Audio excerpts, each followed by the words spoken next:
Hey guys, जय हिंद। एक बार फिर से आप सभी का स्वागत है आपकी अपनी फैमिली 24/7 सीए जोन में। तो आज का जो हमारा प्रैक्टिस टेस्ट है, जीके का प्रैक्टिस टेस्ट होने वाला है और बहुत ही ज़्यादा इंपॉर्टेंट क्वेश्चंस हम अटेंड करने वाले हैं। तो चलिए विदाउट वेस्टिंग टाइम अटेंड करते हैं। बाकी मैं आपको बता दूं कि सिलेक्शन दिया है, सिलेक्शन दिलाएंगे। और अगर आप चाहते हो हमारा नंदी अस्त्र बैच ज्वाइन करना तो कर सकते हो।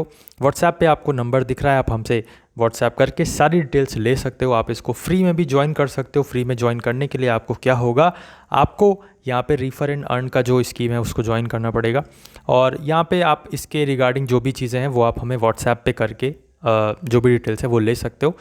फ़िलहाल की जो हमारा प्रैक्टिस टेस्ट है उसमें हम टाइम ना वेस्ट करते हुए अपना प्रैक्टिस टेस्ट कंटिन्यू करते हैं। यूट्यूब पर आपको जो फ्री में प्रैक्टिस टेस्ट हम करवा रहे हैं ये तो मिलते ही रहेंगे, लेकिन अगर आप सिस्टमैटिक वे में टॉपिक वाइज भी डिटेल में अगर पढ़ना चाहते हैं तो वो चीज़ आप हमसे पेड बैचेस में पढ़ सकते हैं। और यहाँ पे बता दें कि लिमिटेड सीट्स हैं। जो आपका ये बैच स्टार्ट होगा, ये जो बोर्ड्स एग्ज़ाम एंड होंगे उसके बाद में आपका स्टार्ट होगा। तो यहाँ पे हम बात करें, व्हाट्सएप की डिटेल्स आपको दी हुई है। बाकी डिस्क्रिप्शन बॉक्स में भी आपको व्हाट्सएप नंबर वगैरह मिल जाएगा, तो वहाँ से आप सारी डिटेल्स ले सकते हैं। स्टार्ट करते हैं। अपना जो क्वेश्चन नंबर 1 है वो आप देख सकते हो कि इंडिया की first missile to the moon जो कि चंद्रयान 1 था, ठीक है, लॉन्च किया गया था। कहाँ से लॉन्च किया गया था ये आपसे पूछा जा रहा है। तो 2008 में ये चंद्रयान जो है 1 लॉन्च किया गया था। मैं आपको थोड़ा सा डिटेल्स बता दूँ। 2008 में जो है चंद्रयान 1 लॉन्च किया गया था। और अगर पूछे कि चंद्रयान 2 कब लॉन्च किया गया था तो 2019 में, ठीक है। तो यहाँ पे अगर प्लेस पूछे तो दोनों का ही, चंद्रयान 1 हो चाहे वो चंद्रयान 2 हो, श्रीहरिकोटा से ही यहाँ पे लॉन्च किया गया था चंद्रयान हमारा मिशन। आगे बढ़ते हैं। क्वेश्चंस अगर आपको अच्छे लगें तो पूरी पहले आप क्लास देखिए पहले, और फिर अगर आपको क्वेश्चंस पसंद आए तो आप वीडियो को लाइक कर दीजिएगा, क्लास को लाइक कर दीजिएगा और शेयर कर दीजिएगा। फैमिली में नए तो फैमिली को अगर आप सब्सक्राइब करना चाहें तो कर सकते हैं, क्योंकि यहाँ पे हम आपको प्रिपरेशन करवाएंगे पूरा, और प्रैक्टिस टेस्ट आपको ऐसे ही मिलते रहेंगे जिससे आपकी प्रैक्टिस होती रहेगी। और जब प्रैक्टिस होगी तो डेफिनेटली आपके अंदर एक कॉन्फिडेंस बिल्डअप होगा, आपको क्वेश्चंस कवर होंगे। और बाकी यहाँ पे पेड बैचेस के बारे में मैंने बता ही दिया। तो नंबर क्वेश्चन 2 पे हम आते हैं। आपसे पूछ रहा है कि the planet Venus has a very thick atmosphere that contains about 97%। तो जो वीनस है हमारा प्लैनेट, ठीक है, ग्रह है, उसमें क्या है, जो एटमॉस्फेयर है वो बहुत ज़्यादा थिक है, मोटा मोटा है।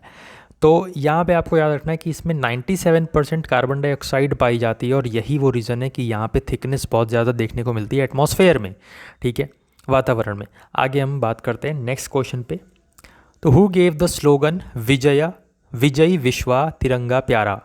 तो जो विजयी विश्वा तिरंगा प्यारा है ये स्लोगन किसने दिया। और एक चीज़ मैं आपसे बोलूँगा कि यार अगर आपको लैंग्वेज वगैरह में कुछ प्रॉब्लम है कि यहाँ पे आपको इंग्लिश में नहीं समझ में आ रहा है या हिंदी में नहीं समझ में आ रहा है, तो वो आप कमेंट बॉक्स में आप ज़रूर बताइएगा। ऑल्दो मेरे को लगता है कि आपको समझ में आ रहा होगा, इतनी कोई फ्रेंच इंग्लिश या ऑस्ट्रेलियन इंग्लिश मैं नहीं करवा रहा हूँ, बहुत ही नॉर्मल सी इंग्लिश है। और इतनी इंग्लिश तो आपने अपने 12th में भी पढ़ी होगी, क्योंकि आई नो कि English is a mandatory subject आपका एक होता ही है, राइट। तो आप सभी को इतनी इंग्लिश तो आती ही होगी, और मैं बाकी जो है जो भी है वो सब आपको हिंदी में ही बताता हूँ। तो विजय विश्व तिरंगा प्यारा ये जो स्लोगन है ये किसने दिया, तो श्यामलाल गुप्ता जी ने दिया 1924 में। ये भी आपको याद रखना है, कब का, 1924 का, ठीक है। आगे बढ़ते हैं। श्यामलाल गुप्ता जी यहाँ पे करेक्ट आंसर आपका बनेगा।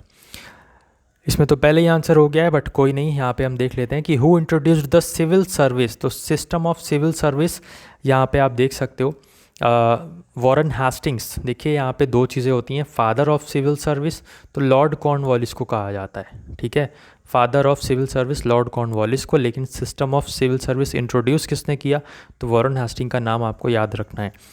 आप सोचोगे कि सर इतना कैसे याद रखेंगे, तो भाई देखो इसको आप प्रैक्टिस करोगे, जब सिस्टम से पढ़ोगे और 1 बाय 1 चीज़ों को पढ़ोगे तो डेफिनेटली याद रहेगा। तो रिवीजन भी मस्ट है, ये जो प्रैक्टिस सेशंस हैं इनका भी रिवीजन आपको करना ही है। आगे हम बात करें, the famous Ganga Sagar Mela and annual fair is held in which of state of India. तो जो गंगा सागर मेला है ये किस स्टेट में लगता है इंडिया के, ये आपसे पूछा जा रहा है। तो गंगा सागर मेला की अगर हम बात करें तो ये लगता है आपका वेस्ट बंगाल में, ठीक है। आगे बढ़ते हैं।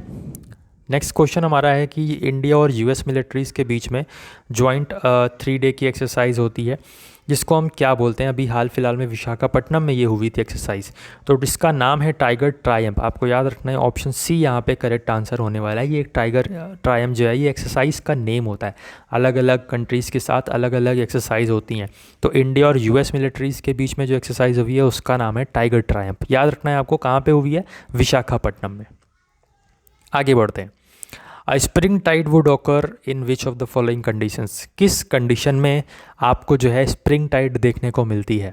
तो सन और मून और अर्थ जब तीनों एक स्ट्रेट लाइन में होते हैं तब, या मून और अर्थ जो है जब राइट एंगल बनाते हैं, या अर्थ और मून राइट एंगल बनाते हैं सन के कंपेयरिंग में, या फिर सन और मून राइट एंगल बनाते हैं ईच अदर, एक दूसरे के कंपेयरिंग में। तो यहाँ पे करेक्ट आंसर अगर हम बात करें तो जो सन मून और अर्थ जब तीनों ही एक सिमिलर लाइन में, एक लाइन में, एक स्ट्रेट लाइन में आ जाते हैं तब यहाँ पे स्प्रिंग टाइड आपको देखने को मिलती है। ठीक है, तो याद रखना है, इंपॉर्टेंट है। जब स्ट्रेट लाइन में होते हैं तीनों सन मून और अर्थ तभी यहाँ पे आपको स्प्रिंग टाइड देखने को मिलती है। नेक्स्ट यहाँ पे हम बात करें तो the main resolution for non cooperation movement was passed in, तो यहाँ पे आप देख सकते हो बहुत सारे सेशन हुए थे कांग्रेस के, लेकिन अगर हम बात करें main resolution of non cooperation movement was passed in, तो नागपुर सेशन में जो है 1920 में जो है वो नॉन कोऑपरेशन मूवमेंट का मेन रिजोल्यूशन पास हुआ था। कौन से सेशन में? नागपुर सेशन में 1920 में। आगे बढ़ते हैं। Koodiyattam is a traditional performing art form in the state of. ये जो कोडियट्टम है एक ट्रेडिशनल आर्ट है, किस स्टेट में जानी जाती है?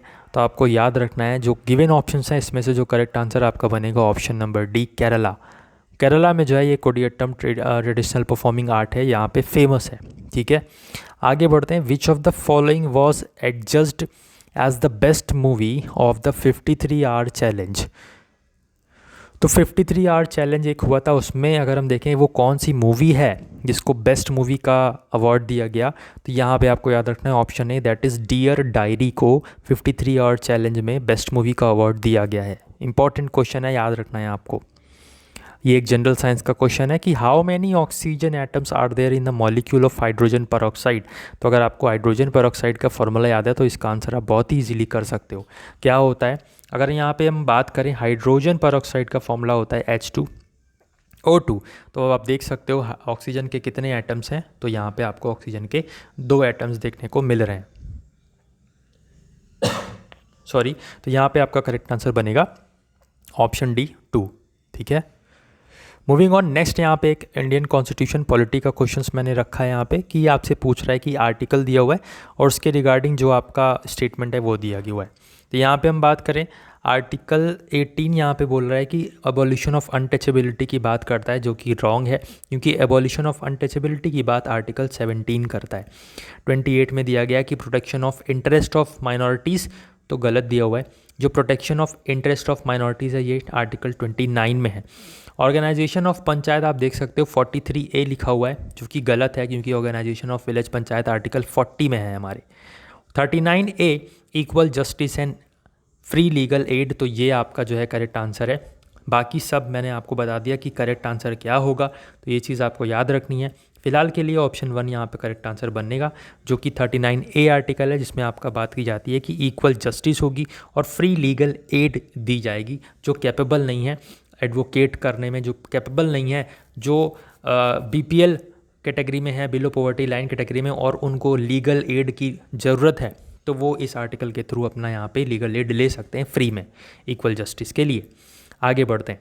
विच of the following pairs of musicians and their instruments is incorrect. तो यहाँ पे क्या है, म्यूजिशियंस के नाम दिए हुए हैं और उनके आगे जो वो प्ले करते हैं इंस्ट्रूमेंट उसका नाम दिया हुआ है। तो इसमें से बताना है कि इनकरेक्ट कौन सा है। क्वेश्चन भी आपको भाई ध्यान से पढ़ना है, इनकरेक्ट पूछ रहा है या करेक्ट पूछ रहा है। बहुत बच्चे तो देखेंगे कि हाँ यही सब सही है और वो कहेंगे कि कभी कभी गलतियाँ हो जाती हैं। तो इसीलिए यहाँ पे ध्यान रखना है भाई कि जो क्वेश्चन में पूछ रहा है वो क्या पूछ रहा है। ठीक है, यहाँ पे इनकरेक्ट पूछ रहा है, करेक्ट आंसर आपका यहाँ पे क्या बनेगा, के वैद्यनाथ सितार, क्योंकि ये जो हैं ये क्या प्ले करते हैं, ये वॉयलिनिस्ट हैं।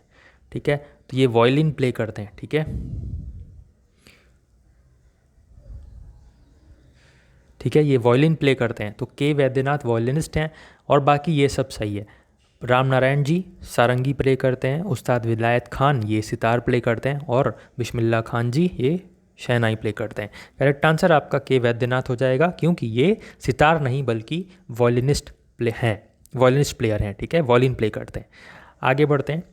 So that's it. यहाँ पे जो हमने आज कुछ इंपॉर्टेंट क्वेश्चंस देखे, आई होप सो आपको बहुत सारी क्वेश्चंस देखने को मिले हुए होंगे और आपको पता लगा होगा कि किस तरीके से आपको जो है चीज़ें कवर अप करनी है। तो ये सारी की सारी चीज़ें हम सिस्टम से अपने जो बैच है हमारा उसमें भी कवर करने वाले हैं। बहुत ही नॉर्मल सा आपकी फ़ीस है और वन टाइम फ़ी होगी आपकी, बार बार नहीं। और आपको वर्थ मतलब चीज़ें दी जाएंगी, वर्थ क्वालिटी होगी, क्वालिटी कंटेंट मिलेगा, रिलेवेंट कंटेंट मिलेगा। सबसे ज़्यादा इंपॉर्टेंट होता है रिलेवेंसी। बैच तो कोई भी स्टार्ट कर सकता है, बट मेन बात है कि आप कंटेंट क्या दे रहे हो। मेन बात है कि आप रिलेवेंट कंटेंट दे रहे हो कि नहीं दे रहे हो, कितना पढ़ा रहे हो, कैसे पढ़ा रहे हो। वो सब चीज़ें हमने 2021 में भी पढ़ाया, बच्चों को सिलेक्शन मिला। 2022 में भी पढ़ाया, बच्चों को सिलेक्शन मिला। 2023 में भी पढ़ाएंगे और सिलेक्शन दिलाएंगे, बशर्ते आप भी मेहनत करने को तैयार हो। और यहाँ पे हम बता दें कि कुछ भी आपको डाउट वगैरह है या कुछ भी पूछना है तो आप हमारे व्हाट्सएप नंबर पे अभी बेझिझक व्हाट्सएप करिए आप हमसे और कुछ भी पूछ सकते हैं। और बता दूं कि भाई एनरोल आप फ्री में भी कर सकते हो। कैसे, तो मैंने आपको पहले ही बता दिया है कि आप रिफ़र एंड अर्न की जो है वो स्कीम ज्वाइन कर सकते हो, जिसमें क्या होगा कि आपको बस रिफ़र करना है और उसके रिगार्डिंग फिर आपको जो चीज़ें हैं वो दी जाएंगी। कुछ अमाउंट ऑफ जो पार्ट है वो आपको भी दिया जाएगा और उस अमाउंट ऑफ पार्ट से आप जो है ज्वाइन भी कर सकते हो। तो आप डायरेक्टली इनडायरेक्टली ज्वाइन कर सकते हो, जैसे भी आप चाहो। अगर आप नहीं ये सब रिफ़र एंड अर्न के चक्कर में नहीं पढ़ना चाहते तो आप डायरेक्टली भी यहाँ पे ज्वाइन कर सकते हो। बहरहाल यहाँ पे विश आपकी होगी, कोई भी ज़ोर ज़बरदस्ती नहीं है। लेकिन हाँ, अगर क्वेश्चंस पसंद आए हैं तो आप फैमिली से जुड़ सकते हो, सब्सक्राइब कर सकते हो, जिससे आने वाले दिनों में सभी प्रैक्टिस सेशंस का नोटिफिकेशन आपको आता रहेगा। और हमारे टेलीग्राम ग्रुप को भी ज्वाइन कर लीजिए, जहाँ पे आपको हम, अगर बाय चांस यूट्यूब की तरफ से आपको नोटिफिकेशन नहीं आया तो हम भी वहाँ पे मैनुअली जो आपका क्लासेस का अपडेट्स है वहाँ पे देते रहते हैं, छोटी छोटी अपडेट्स भी देते रहते हैं। आने वाले दिनों में जैसे ही आपका कॉलेजेस का फॉर्म वगैरह आएगा, एडमिशन फॉर्म्स आएगा, तो वो भी हम आपको बताते रहते हैं। और CUET में भी आपको ये सब क्लासेस जो है काम आने वाली हैं। तो लगातार निरंतर प्रयास करते रहिए, पढ़ते रहिए और अपना ख्याल रखिए, अपने घर वालों का ख्याल रखिए और बने रहिए। फैमिली में नहीं तो फैमिली को आप सब्सक्राइब कर सकते हो, बेल बटन दबा सकते हो, जिससे आने वाले दिनों में आपको सभी क्लासेस का नोटिफिकेशन मिलता रहेगा। फिलहाल के लिए बस इतना ही, मिलते हैं नेक्स्ट क्लास में। तब तक के लिए जय हिंद, जय भारत।